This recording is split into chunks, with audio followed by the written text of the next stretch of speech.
से आप राज्य प्रशासनिक सेवा से आकर्षित हुए या कौन से ऐसे चैलेंजेस थे जिसने आपको कहीं ना कहीं रोका हो?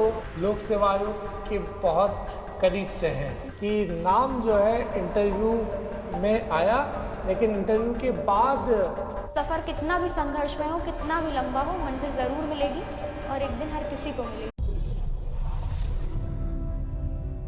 नमस्कार, सभी का बहुत बहुत स्वागत है। आज MPPSC 2022 के सिलेक्टेड कैंडिडेट हमारे साथ हैं। सबसे पहले हम इनका परिचय जान लेते हैं। मेरा नाम मनस्विनी मंडलोई है और MPPSC 2022 के रिजल्ट से मैं डिस्ट्रिक्ट एक्साइज ऑफिसर के उसमें चयनित हुई हूँ और मैं इंदौर से ही हूँ। अच्छा, मूल रूप से आप इंदौर के रहने वाले, मतलब आप लोक सेवा आयोग के बहुत करीब से हैं। जी सर, हेडक्वार्टर से हूँ मैं। हाँ, बिल्कुल हेडक्वार्टर से हैं। तो MPPSC जैसा कि जिला आबकारी अधिकारी का पद आपको मिला है, बहुत अच्छा पद है और जाहिर सी बात है कि बहुत मेहनत इस पद को प्राप्त करने में अभी तक आपकी लगी होगी।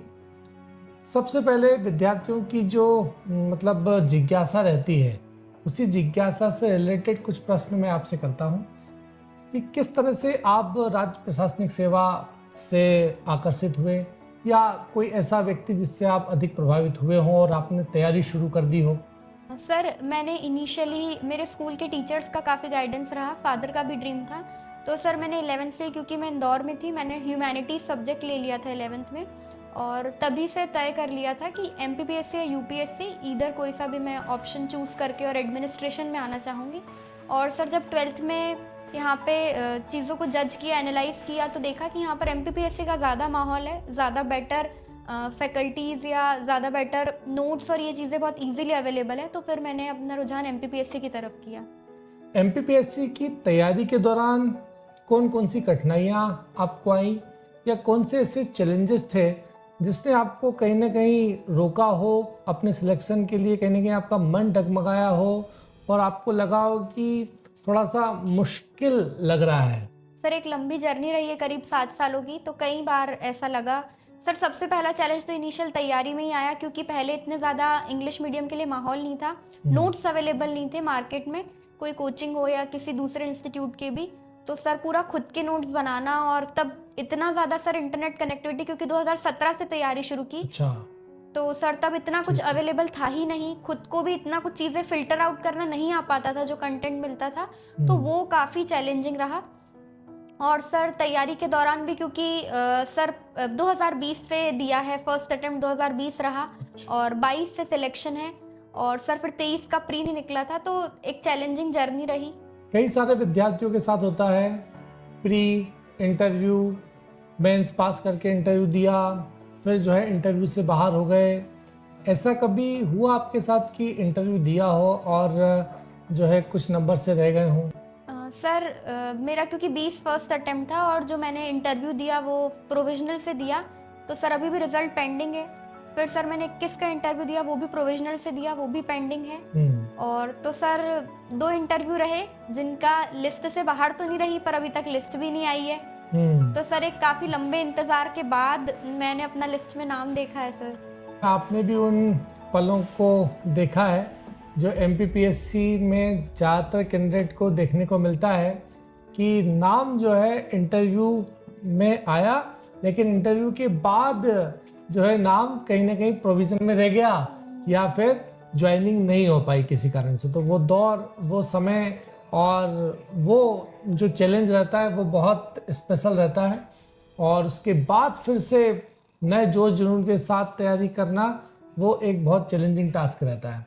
चलिए, बहुत बहुत बधाई आपको संस्थान की तरफ से। एक और बात मैं कहना चाहूँगा कि जो सत्तरी शर्मा परिवार है, इसके साथ आपका सफ़र कैसा रहा?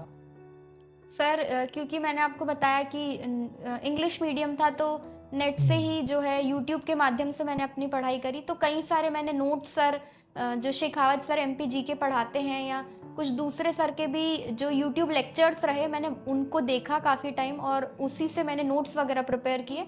और सर क्योंकि MP का एग्ज़ाम है तो MP का काफ़ी रोल है, तो मुझे बहुत हेल्प हुई है। और सर जो यहाँ पे मेंटर गाइडेंस मिला है मुझे, वो भी मेरी जर्नी में काफ़ी हेल्पफुल रहा है। अब जो स्टूडेंट तैयारी कर रहे हैं, जैसा कि MPPSC में इस साल बहुत कम फॉर्म भरे हैं, 1,10,000 लोगों ने ही MPPSC के लिए फॉर्म भरे। तो इसके लिए क्या चीज़ है और जो तैयारी कर रहे हैं उनको क्या कहना चाहेंगे आप? पोस्ट क्योंकि सर निरंतर कम होती जा रही है सर। जैसे 2022 से मेरा सिलेक्शन है तो 457 के करीब पोस्ट थी ठीक है। और 23 में सर वो 300 के अंदर रह गई सर। 24 में वो पोस्ट 100 के आसपास रह गई। तो सर इसीलिए बच्चों का जो रोल है या रुझान है वो यहाँ पर कम हुआ है। पर सर मैं यही बोलूँगी कि जो पूरे डेडिकेटेड हैं MPPSC के लिए वो बच्चे तो अभी नहीं फिल्टर हुए हैं, क्योंकि जिसने सपने वहीं के देखे हो तो सर मुझे लगता है कि वो निरंतर प्रयास कर रहे हैं। और मैं आप लोगों को भी यही बोलूँगी कि सफ़र कितना भी संघर्षमय हो, कितना भी लंबा हो, मंजिल ज़रूर मिलेगी और एक दिन हर किसी को मिलेगी। ये बहुत प्रेरणादायी बात कही आपने कि जिन्होंने सपने MPPSC के देखे हैं और MPPSC का फोटो जो लोग अपने रूम में उस आयोग का लगाते हैं, उनके लिए भले ही पद कितने भी हों, उनको पूरे डेडिकेशन के साथ, मेहनत के साथ तैयारी करनी होती है और वो लोग तैयारी में जुटे हैं। और जो लोग जुटे हैं उनको रिजल्ट भी वास्तव में वैसे देखने को मिले हैं। तो मनस्विनी, एक बार फिर आपको संस्थान की ओर से बहुत बहुत बधाई और सप्तऋषि शर्मा परिवार पूरा आपके उज्जवल भविष्य की कामना करता है। और हम चाहेंगे कि अगली PSC में डिप्टी कलेक्टर का पद आपको मिले और फिर एक बार संस्थान में इसी तरह आपका इंटरव्यू हो। बहुत बहुत धन्यवाद। Thank you very much. नमस्कार।